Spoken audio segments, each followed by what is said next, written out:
Visame pasaulyje yra pakankamai paplitę tokie nusikaltimai kaip turto niokojimas. Ir į turto niokojimą iš tikrųjų įeina ne tik parkų suoliukų daužimas, žibintų, kažkokių šviestuvų, langų išdaužimas, ypač tai liečia atokesnius namus ar sodybas.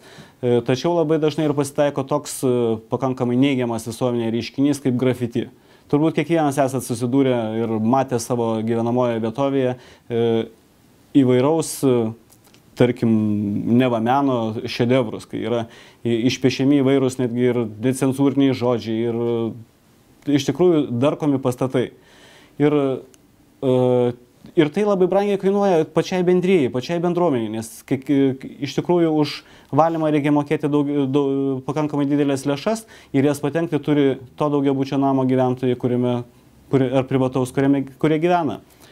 Ir tik akylas kaimynas pastebėjęs, tarkim, paauglių grupę, kurie apsiginklavusi yra aerozoliniais dažų balionėliais, gali juos nutverti už rankos, juos pačiupti, priduoti policijai ir kitaip užkardyti tokį nusikaltimą. Iš tikrųjų, turto niokojimo veikas dažniausiai įvykdo dvi grupės. Tai yra paaugliai, kurie labai mėgsta grafiti, tai yra turbūt tie žmonės, kurie ateityje gali išaukti į dailininkus, jeigu laiku juos sustabdys ir nukreips į tinkamą linkmę. O antra grupė tai yra vadinami chuliganai. Iš tikrųjų, kartais žmonės neturi kur dėti savo fizinės energijos pertekliaus ir išlieja ją iš tikrųjų sulauždami ir vaikų darželių lopšelių, ten aikštelės, ten, kur iš tikrųjų mūsų vaikai auga. Ir suoliukus, ant kurių sėdi mūsų tėvai ir mūsų seneliai.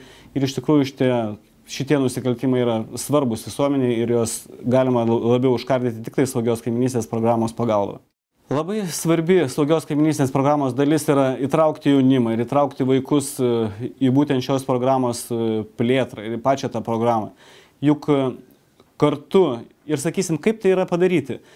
Tie paaugliai, tarkim, ar kiti chuliganai, kurie nuo pat mažens įpranta nesaugoti savo turto, tai vėliau tampa nusikaltėliais, kurie niokoja svetimą turtą. Ir iš tikrųjų labai svarbu iš anksti juos sulaikyti, tai galima net pradėti nuo darželio.